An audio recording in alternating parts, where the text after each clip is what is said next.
Welcome to Multifamily Grit, where we bring in the experts to share their stories of the celebrations and struggles of one of the most important industries in the U.S., multifamily property management. Kerri sat down with Jayson Yoss, a U.S. Marine Corps veteran turned multifamily leader with over 20 years of experience in residential property management. Jayson currently serves as the president and managing broker of GoldenWest Management, overseeing nearly 1,000 residential units, including single-family homes, condos, and boutique apartments across Las Vegas, Phoenix, and San Diego. He's also a partner at Sunset Home Rentals, specializing in short-term furnished rentals in San Diego County. Jayson's career has been shaped by two things: disciplined leadership forged during his service as a Marine infantry officer with combat tours in Iraq and Afghanistan, and an unwavering commitment to helping landlords and real estate partners navigate today's increasingly complex rental market. His firm leans heavily into operational precision, leveraging technology like API-powered executive summaries, risk-averse screening practices, and real-time reporting to keep clients ahead in highly regulated environments like California and Arizona. Today, we dive into why Jayson believes small-scale boutique multifamily is often overlooked but full of opportunity, how his team is adapting to shifting landlord-tenant laws, and why common sense isn't so common anymore. We'll also explore his leadership philosophy of doing the work, his perspective as a father of 8-year-old triplets, and how focusing on family, team, and what's controllable helps him thrive in a chaotic world. This is a conversation about risk, responsibility, and redefining what it means to be a modern landlord. Before we get started, this episode is sponsored by Fortress, the only core property management operating system built with an emphasis for affordable owners and operators.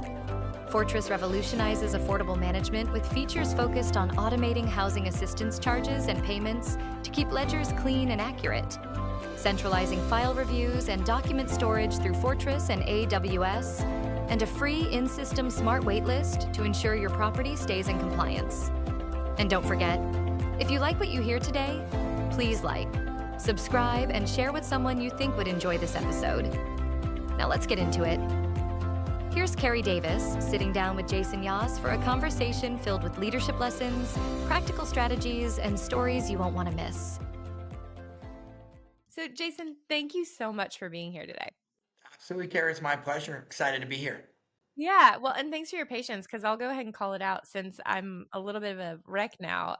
For the first 5 minutes of our recording, I wasn't recording it.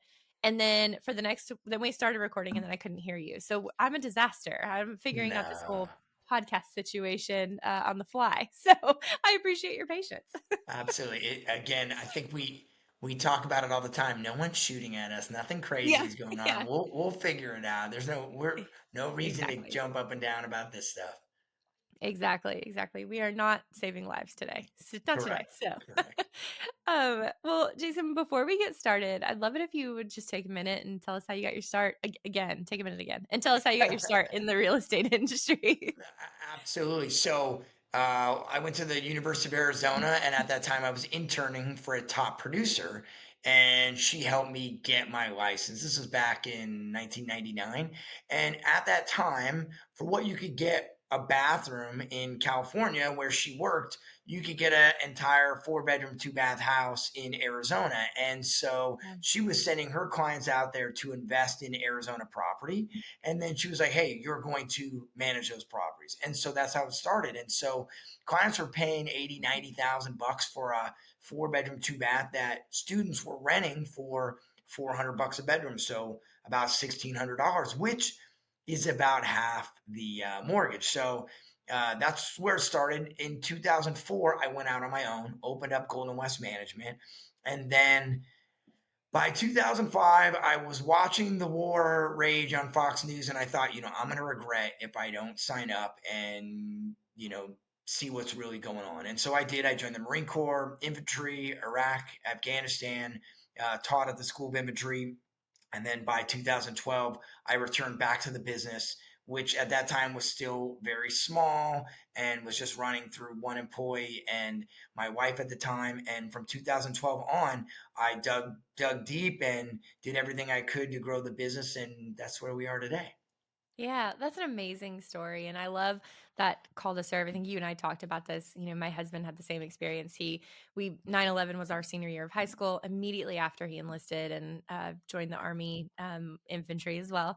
And, just continued actually in Iraq for about 9 years, and I feel like it's just that type, uh, a lot of people just have it, right? They just have that compelling need to serve, or they're just very mission driven. And obviously you are. I feel like I also played with GI Joes a lot growing up, so Fair. that had a huge impact on what I wanted to do. While I was like, hey, I think this is going to be perfect for me. So, you know what? I put my toe in the water. I was enlisted Marine first. I fell in love with it. I became an officer, and um, I wouldn't take away that experience. And we talked about this before.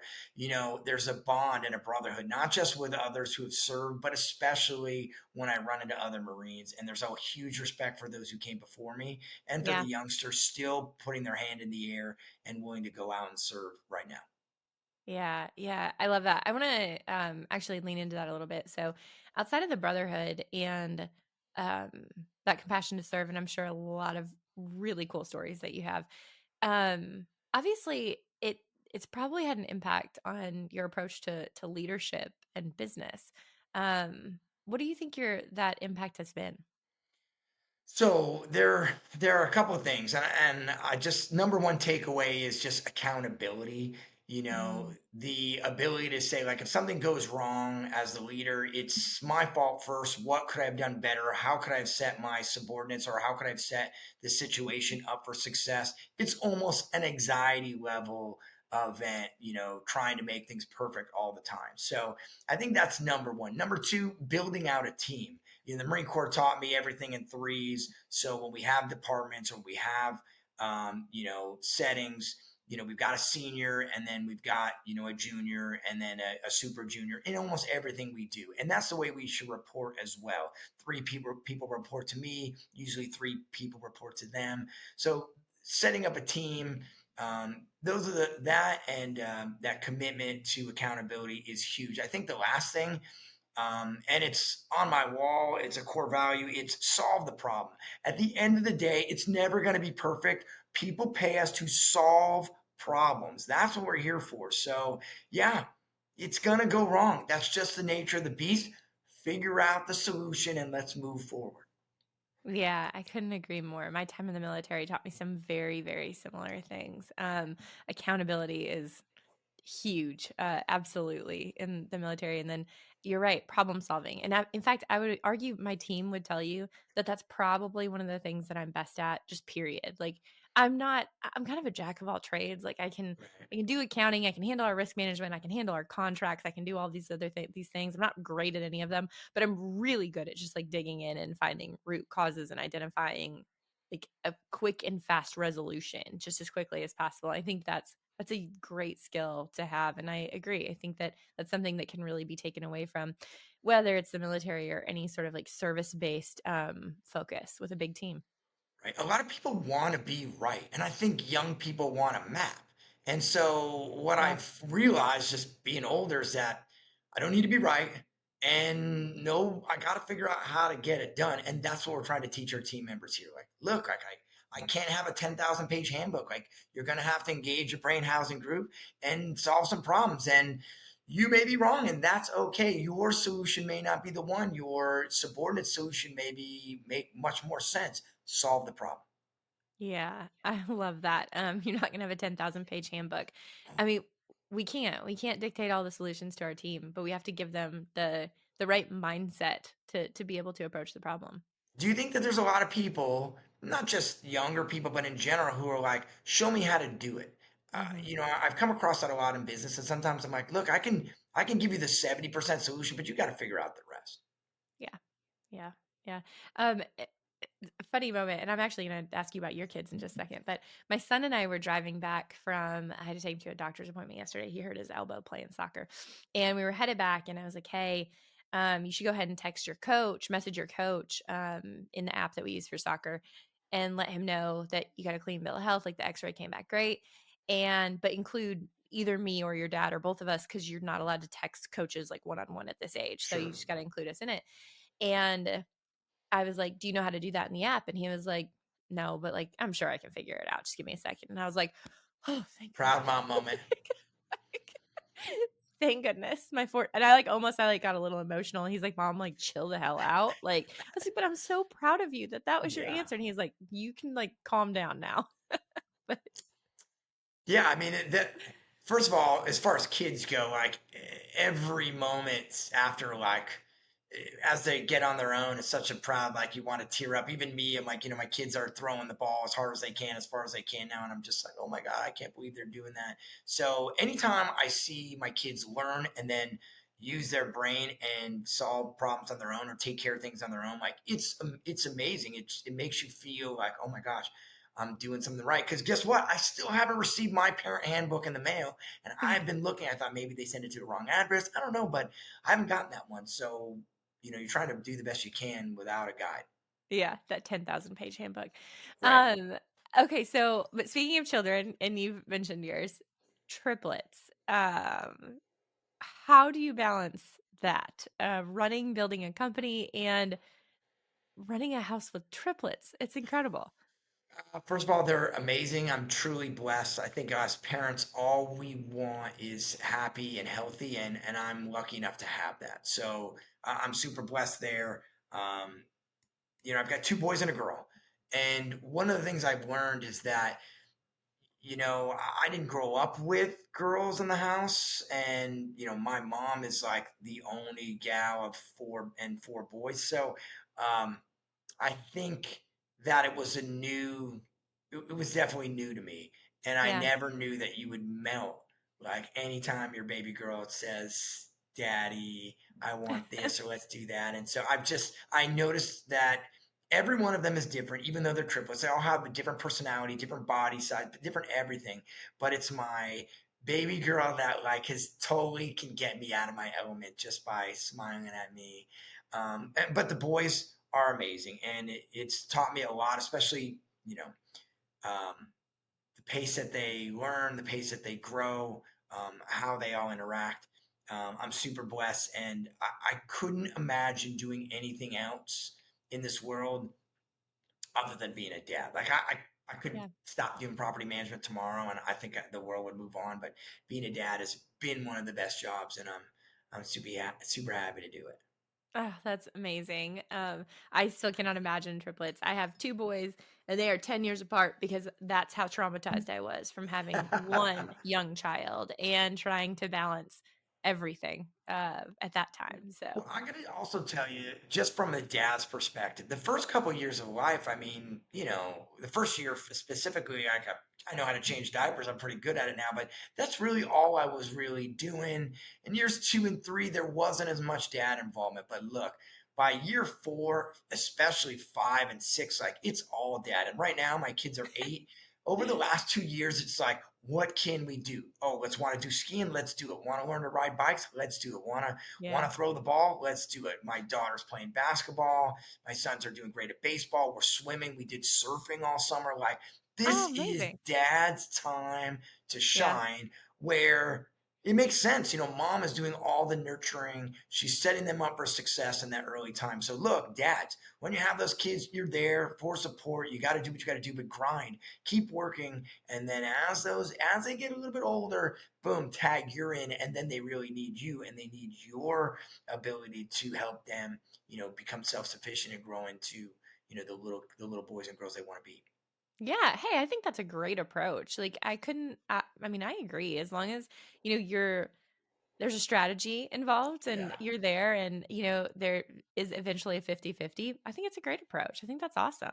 Yeah, I mean, there's not much sleep in the beginning, so no matter Yeah. what you do, it's nobody's that happy. But again, like a lot of kudos to the mother of my children. I mean, she was great, and I'm just excited for the last couple of years have been amazing to be a dad, and I kind of want to call time out. Like, okay, you're done growing. Let's just focus here for now. I'm good with Yeah, this. definitely. That's such a great age. Well, so speaking of balancing family and work and being able to walk away from work if you had to, but not your family, how do you still love what you do? Obviously, you're incredibly passionate about it. You started back in undergrad and have continued to pursue it. And your new ventures, like where you're at right now, specializing in a lot of boutique multifamily properties. Why is this segment so interesting to you?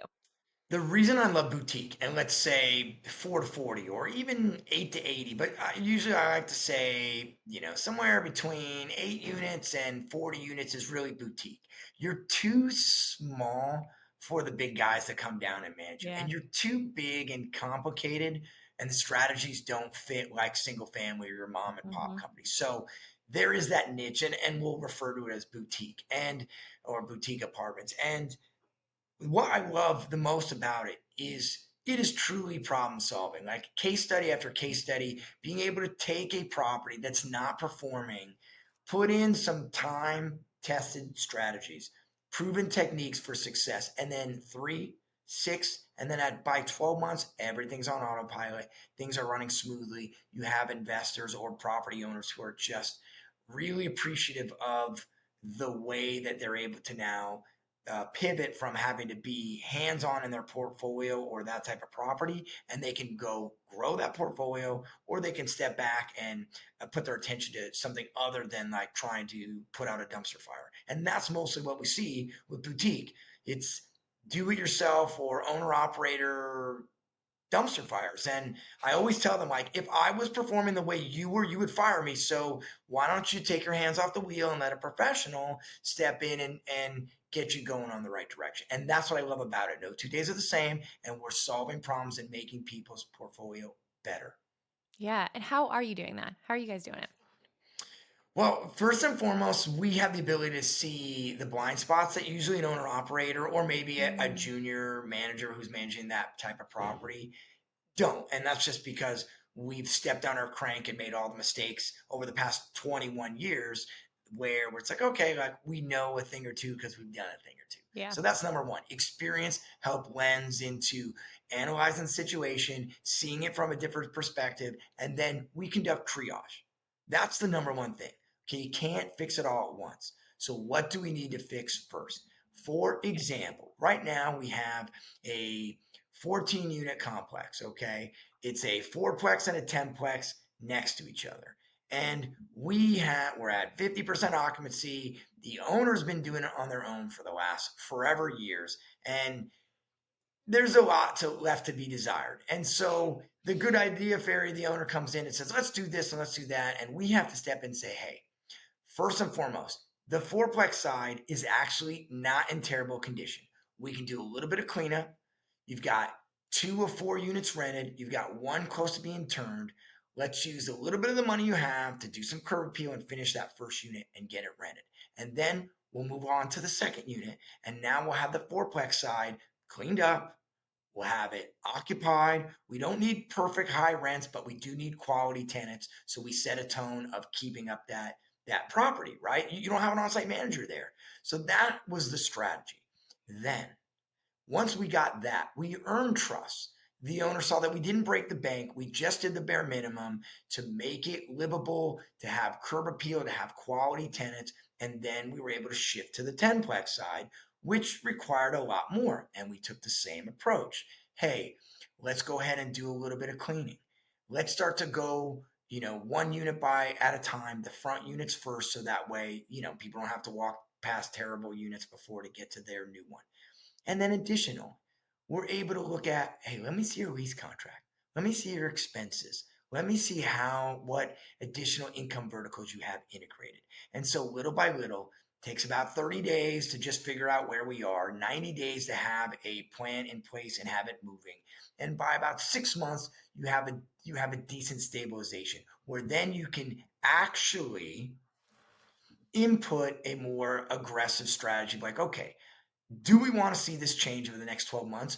Well, now we're stabilized. Let's take the next 12 months to actually improve our property. And that's where we're going to get the revenue that you want to see. But again, you've got to start small. You've got to triage. And all this earns client trust. If you come in there saying, I'm going to spend all your money and I'm in the good idea fair, and we're going to do this, that, and the other, and we're going to do it tomorrow, clients are like, no way. And so that's the prototypical approach. Obviously, every client and every property is a little bit different, has a little bit different issues.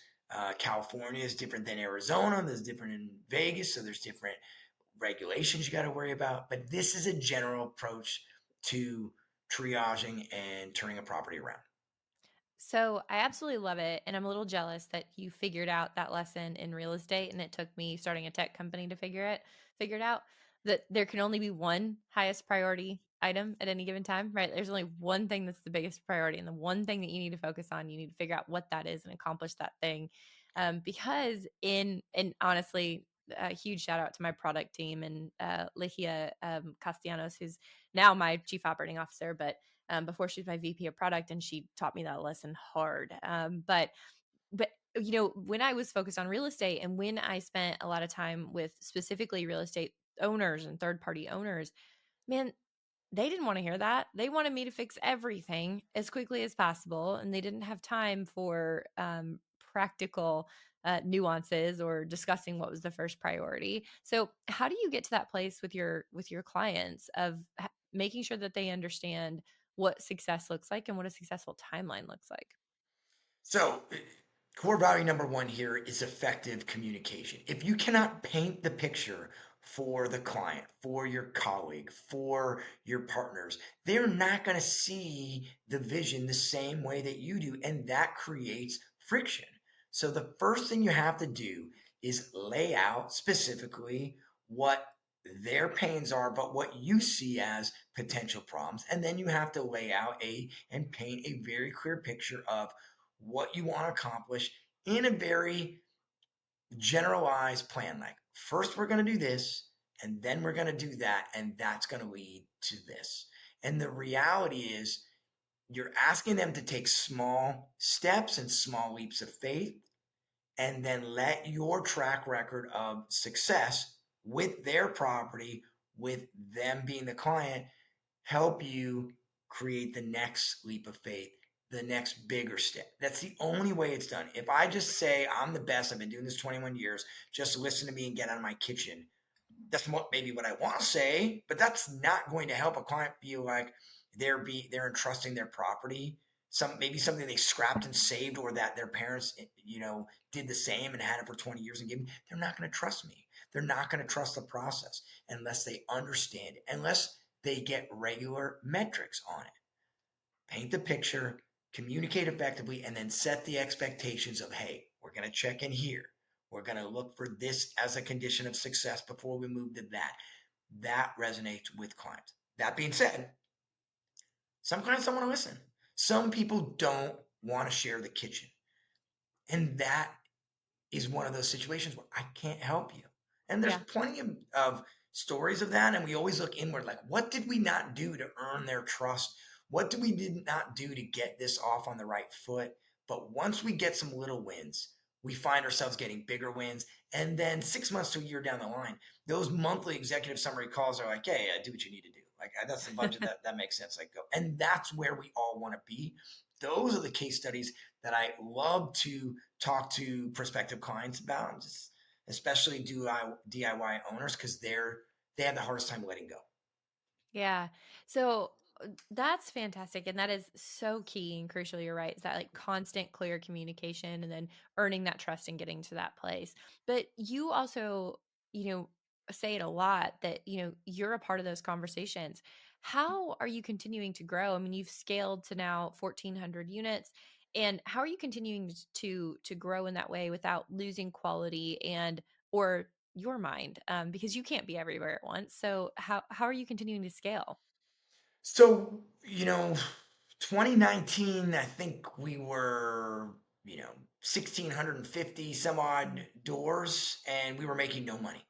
And I had to change around the company, the systems, the people in place, and we lost a huge amount of inventory, resetting, making service a priority, making systems a priority. And that was a big lesson. Okay. So it wasn't like we were always big and growing. Like, we were big at one time and then lost a lot of doors because the process, the service, the core values, they weren't right. So as we built back up to being over 1,000 doors, we had a couple secrets to success. Number one, core values that helped us bring on the right people. My director of operations Roy True, the teddy bear, has been with me for now 10 years, and the man is just the yin to my yang. He's an amazing leader. And then across the board, department to department, there are people that have been with me 4, 5, 6 years that are able to understand what the vision, what our mission statement is, and then implement those processes and strategy, which ultimately lead to better work environment and better client services, not just for the landlord, but for the tenant as well. And so that's how we're able to continue to grow and scale, because we learned by messing it up the first time, growing too fast, not having the right rates, and not having the right processes, core value, and people in place. Yeah, you definitely hit the nail on the head from my perspective. I've I've had different mantras along the way, but today I would absolutely say that the number one priority at any growing company is to make sure you have the right people in the right places. And maybe even more importantly, that you have ensure that you get the wrong people off the bus as quickly as possible, right? That's true. And then second, that you then empower those people and direct them to make sure that they have the right processes in place, the right structure in place. Because at the end of the day, anything could happen to any of them where they're not able to show up for work next week. And whether that's, personal, or they just need some time away, or something were to happen, you need the ability for those processes to keep running and for the machine to keep going. And so obviously that's so important. What processes does your team have in place today? What um or practices are they utilizing today to ensure that running machine of success? That's a great question. So, process driven property management is a huge function of success in our field. I remember the days of me doing everything manually. So, first and foremost is, do you have a playbook for that covers the general big blue arrow for every blocking and tackling part of what we do? Mm-hmm. Marketing, or onboarding, marketing, leasing a property. Okay. Moving in a tenant, which is setting you up for success. How we Yep. handle maintenance. Do you have some kind of process and strategy in place that you can point to and train your team on? That way we're all rowing in the same direction. Okay. That way we're not reinventing the wheel when we're doing a move in, like, oh, well, he does it that way, but she does it this way. That doesn't work. We have to have the big blue arrow, that 70% solution, to make sure that we're all rowing in the same direction. That's number one. That's the baseline. Number two, and I think this is very important in terms of like what processes work, you have to have clearly defined roles to support those processes. If you don't know what the director of ops does and who he oversees and what his KPIs are, then how are we going to know what the senior property manager is and who that person oversees and what their KPIs are? And how do we know down to the receptionist what their job description is, what their KPIs are, and what success looks like for them? So that's huge. Okay. Now, if we want to go process by process, I can pull out the book and we can go, first we do this for renewal and then we do this. But the truth of the matter is, you just have to have a written 70% solution, big blue arrow, for all your key blocking and tackling items. And then you have to have clearly defined roles and job descriptions and metrics to what success looks like for those job descriptions. And that's how you're able to set your team moving in the right direction, and your processes or your events to be able to handle it efficiently and successfully. Yeah, I absolutely love that big blue arrow. And I couldn't agree more. One of the things that I have learned over the years is that if everyone's responsible for something, then no one's responsible for it, right? Yeah. Like, you have to know who is responsible for what KPI specifically. Like, there are no KPIs that are team driven. There's a Yeah. person who needs to be responsible. There's a leader in every department, right? Yeah. And one of the things when we grew out we made a matrix for leadership and subordinates and tasking, and we put a one, a two, and a three. The primary is the one, and the twos and the threes are the people that, hey, like, you're there to support and back that up. Because we heard a lot of, that's not my job, and we were like, okay, that's not going to work. Like, we're a Yeah. team, we can't have that. But at the end of the day, the leader has to know what the metrics are that they're shooting for, that they're managing. And that's how they set their team up for success. Look, for us to achieve a 70% renewal rate, we have to do X, Y, and Z. You're doing X, you're doing Y, and that'll help us get to Z. There we go. Yeah. Love it. Well, we've talked a lot about your like operations and your leadership. But there's definitely a topic that I want to dig into with you, because you are incredibly knowledgeable about it and obviously very passionate about it and how it's impacting your clients. So, and I mentioned this in the intro, right? Landlord and tenant laws are changing extremely fast. And obviously that's very impactful for where you live. So, um, how are you keeping up, and what are you doing to help your clients stay compliant? So, this is the question of today in our industry. Okay. You hear a lot about affordability. And so what I believe is that you have the good idea fairy in government, and I'm not a huge government fan, you got to have one, but you got a lot of politicians, being the good idea fairy, enacting rules and regulations that I don't think do what they're intended to do. Um, but the people that are impacted are usually the landlord. Okay. They look at the problem through the lens of a tenant and they put on regulations, and the landlord is the one who's impacted. But the landlord doesn't have the time to look at this. They have a job. The property owner they're not focused on this. So that falls on our company. And at our company, we have property managers doing property management work. They don't have time to dig into the weeds and know exactly what laws are changing and when. And so They're not that attorneys. they're not. And, Yeah. and neither am I. So that Yeah. tends to fall to the broker, or you have to have someone who's paying attention on a regular basis to what's changing. So what is changing depends on your locale. In Arizona, okay, they got rid of the TOT tax. Well, that was a great boon for everybody, okay, but little did we know they're now requiring landlords to fill out a bunch of paperwork, or they won't allow the tenants to put utilities in their name. That's a pretty good technique. And if you didn't know that, you're ending up with tenants not being able to put utilities in your name, and you have owners, basically subsidizing utilities till it gets done. That was one example in Arizona, which is very landlord friendly. If you move over to California, every day of the week there's a new thing Yeah. coming by. On every politician's desk right now is you can't deny based on credit. That's coming. Do you are boutique multifamily owners, do you know about that? Single family is one thing, but multifamily, you not being able to screen by credit, especially in California, a state where you can no longer, except in very small circumstances, remove a tenant. And removing a tenant takes a long time. So again, my focus is understanding what the laws are, not trying to fight them or kick and scream about them, but presenting the reality to my clients and implementing them at the property management level. Are our leases compliant? We have to make sure we update them every year. And it's not me. I have to go to an attorney and say, can we input the new laws, the new assembly bills, the new local city ordinances? Those all have to go in. Number three, I have to train my team to understand what you said before isn't going to work now. And then the last part, experience. Every time I hear an attorney quote, well, the law says this, you can do this, or a landlord say, well, the law says this, you can do that, they tend to forget but downtown at the civil court or superior court, who are running these actual matters, this is what's really taking place. These are how judges are interpreting and cases are being resolved. So you're right. You can totally non-renew a tenant if they don't want to sign a new lease term, let's say in California. However, do you know what it looks like when the tenant doesn't sign and you say, okay, I'm evicting you now? Do you know what is entailed? Do you know the proper notice to serve?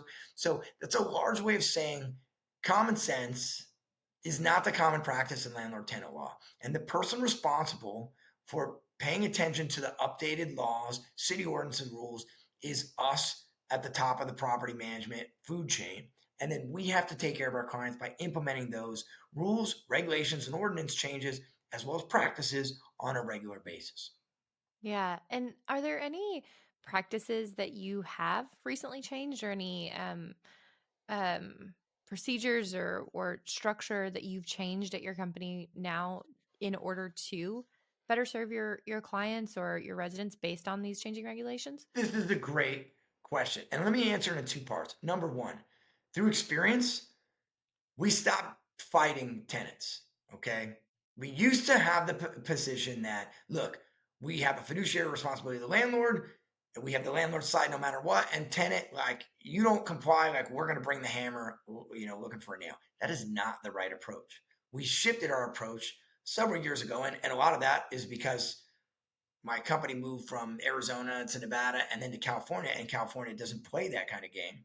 And so we were getting a lot of pushback. And so we found that, look, our job is to find solutions between landlord and tenant, using the law, the landlord tenant law, the civil code as a guideline for what's going to be our right and left lateral limit. Okay. So that's number one, the mindset approach. Oh, the tenant's late. I'm hitting them with a late fee. Oh, it's the 15th of the month. Like, we're starting the eviction process. Like, okay, well, eviction is very expensive in California. So that is an example of one of the things that we've done a lot more. The law in California has become very tenant friendly, but the courts have made, because they're so impacted, starting with COVID, and now because of the way the law is perceived, it's taking anywhere from 4 to 6 months to get an eviction, and a lot of times longer. So what are we doing? We're serving the notice to pay or quit. We're getting all the paperwork ready to serve, okay, and file in the court by our attorney. But we're taking a more active approach to finding a solution to letting the tenant maybe out of the lease, or finding some kind of common ground that can result in success for everybody. Because at the end of the day, I'm telling landlords, if you want to just say, fine, I'll evict you, like, okay. But let's say it takes even 4 months. That's 4 months of no rent. That's an attorney bill starting at $2,500. And if the tenant files something in California or demurs or whatever, like, it could be more. Let's say it's 5,000. So now average rent, $2,500. I'm 4 months. I'm not good at math. That's 10 grand plus another five, plus who knows how they left the place.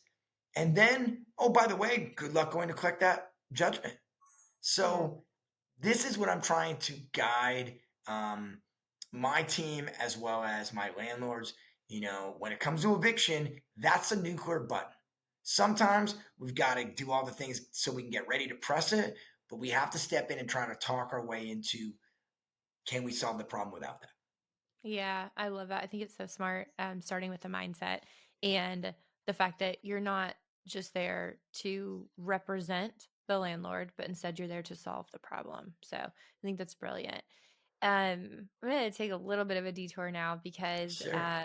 you actually host your own podcast. So which I didn't know actually until we connected. So first and foremost, I have to ask, how are we doing? How am I doing? You're doing amazing. We're having a great conversation. I couldn't have asked for anything more. So thank you. Great. Well, I was kind of joking, but we'll take it back to your podcast. So what is your podcast? What is it for? What's the goal? Why'd you start it? What are you doing with it? So the Cashflow Podcast, it's YouTube, Spotify, iTunes, and really it's just bringing in real estate experts from all the different niches of our community. Whether you're a flipper, whether you're a buy, fix and hold, whether you're a real estate agent, whether you're a hard money lender, commercial, residential, single family homes, multifamily homes. I'm bringing everybody together to use case studies to help our audience explain, hey, if you wanted to do a flip, if you wanted to do a development, if you were interested in getting into the commercial investment space, these are the case studies of what they did well and what didn't work so well, so you can learn and apply it to your own situation. If I was just there to talk about, me, and it wouldn't go very far. But I really want to have real world case study applications for people in our industry and people who are looking to get into our industry or invest and make money, a place where they can learn from. Yeah, I think that's awesome. I love focusing on like the real life case studies and examples of how people have created success or maybe even not, maybe even made mistakes in real estate. Real estate, Kerri, is so big and diverse. I mean, everything Yeah. from the tech side to commercial to industrial to strip malls to fix and flip to raising money. Like, there's such a big platform under the umbrella of real estate that I wanted to try to break it down so everybody understood. Like, look, I don't do any sales. I just do residential property management. If somebody asked me to go sell their house, like, might be able to, but that's not where I'm the best at. But if somebody asked me to go, lease out a strip mall, like, again, it's like, okay, that's rentals, but that's not what I do. And I wanted to shine some light on that because there are a lot of people who say, "Yeah, I'm into real estate," and then are doing a lot more stuff than they maybe should be doing. And it's it can only hurt the public. Yeah. Okay. Well, this has been a great conversation, Jason. So I really appreciate it. And as always, I'm going to ask you my final two questions before we Sure. wrap things up, which I'm really excited for this first one. So, can you share a story about your time in multifamily with our listeners? Okay. I mean, I have a ton of stories, but one of my most memorable, one of my first ones is in Tucson, Arizona. I had tenants move out and they shut off all the power. I was very early on in my career and I went into the property and it was really musty and stinky. And when I got to the refrigerator and opened up, my God, the amount of critters, maggots, bugs that came popping out of me, it was absolutely horrible. And of course, I had to get the unit ready because I did a bunch of pre-leasing. So that unit, along with 5 other units in that complex, were going to be rented out 3 days later. So I had to pull that refrigerator by myself out of that apartment with bugs everywhere, and it was the most creepy crawler type situation I've ever been involved in. And I remember telling that story to someone later on, and them going like, "Why didn't you just call somebody?" And it's just sometimes you just got to do it. And that's just one of the situations where sometimes you just gotta do it. On the other side, my another situation, another story that I really love and I want to put out there is like I on my main GoldenWest Management YouTube channel, we feature a lot of eviction stories. Most of them, in fact, all of them are tenants not placed by us, but we're brought in, and that is usually the case in apartments. And I have a couple of crazy, crazy stories out there, but one of them that sticks out to me the most is I had worked during COVID to evict this tenant for, I think it took almost 4 years of no rent, probably three and a half. But I went to the property because I was serving notices. We weren't getting any responses. And the neighbor said, like, "Hey, I think they're gone." So we went to the property, brought the locksmith, because my keys would work, but they wouldn't open the door like something was wedged behind it. So the locksmith came and opened a slider on the patio, and we made entry. And you know, the place looked like it was a hoarder house full of Amazon goods. It was really peculiar. But as we were leaving and locking up, changing the locks, um, the helicopter was overhead, and all of a sudden we got swarmed by 20 police officers and or sheriff's deputies. And the tenant was watching us on a hidden camera and ignored all our notices and all our texts and calls, but called the sheriffs to say that somebody was breaking in his house, even though we had on T-shirts or polo shirts with our logo embroidered everywhere.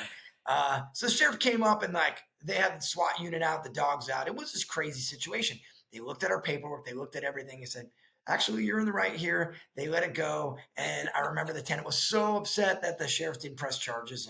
But professional tenant between COVID and playing the eviction system game, it's almost 4 years without rent. And when he got evicted and the $100,000 plus bill that he owed, I remember the landlord saying, like, "I'm not even going to go after. I just glad to get the property back. I'm just going to let it be."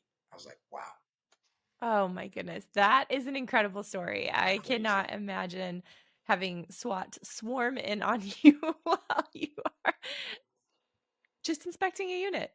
That's an intense A situation. million views on YouTube. I guess everybody else thought it was crazy. That's basically we were about to get taken down. But no, in reality, what we do as property managers is reality TV. No 2 days are alike, and we're not highly paid. We do get compensated, but you never know. And in hindsight, it's like, hey, maybe I could have done that one differently. But these are the things we come across on a regular basis. Reality TV drama every single day. Such good stories. Thank you. And I do have to admit, if I'd have been the one to walk in and pull out that fridge with all the creepy crawlies in it, I probably would have sat down and cried and called somebody else. I mean, like, and I've done some dirty jobs. My parents owned a automotive shop for years, and in the summers I would go work in them, and I'd like change radiators and tires Yes. and like all the stuff. So like I've done some dirty jobs, but that would have probably made me cry. I'm not gonna lie. Oh, well, okay. So my last question, Jason, that I asked my guests is there a book that you would like to recommend to our listeners? Yeah, it's by Chris Voss. It's Never Split the Difference.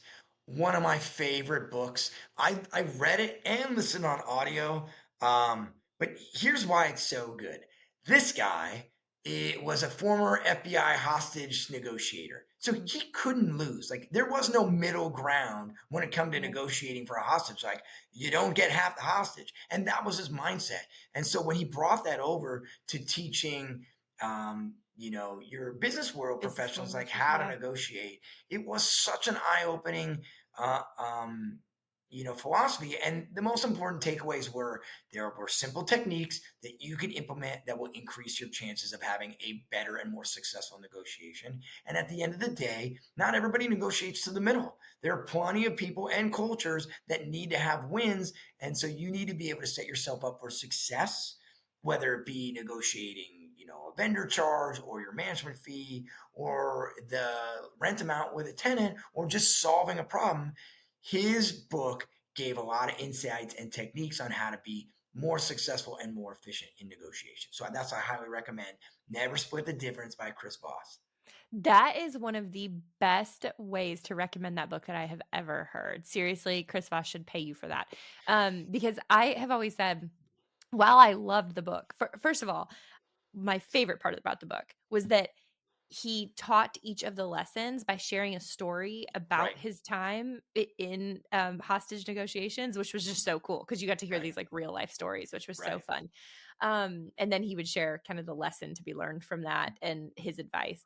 But the thing that drove me crazy was that like you said, you either win or lose in hostage negotiations. There's no win-win. There's no meeting in the middle. You can't get back half a hostage. Like no one needs the half a hostage is worthless to everybody. So I get that. I do understand that, but I'm a big fan of actually finding win-wins, Win-win, or yeah. even better yet, I think you can get win-win-wins in a lot of situations. And so that was one part of the book that really turned me off, was that I just didn't like that focus on like if you didn't win, you lost, and there was no middle ground. Versus I'm a firm believer actually in the middle ground. But the way you described the book and the advantages of reading it and the takeaways from it was 100% becoming a really efficient and strategic negotiator, and the little things that you can do to impact the outcome is really incredible. Technique is half the battle in almost everything we do. Yeah. If you don't have the right strategies and techniques, you might get a win-win or you might get a win, but did you really earn that one? Did you get it by luck? But if you have the right techniques and strategies, you can get those win-wins. And I think you can do it on a much more efficient and expedient manner, probably on a regular basis. But you're 100% right. I hate not having a win-win. But in his job, couldn't get back half a hostage. So Yep. I get the mindset. Yep.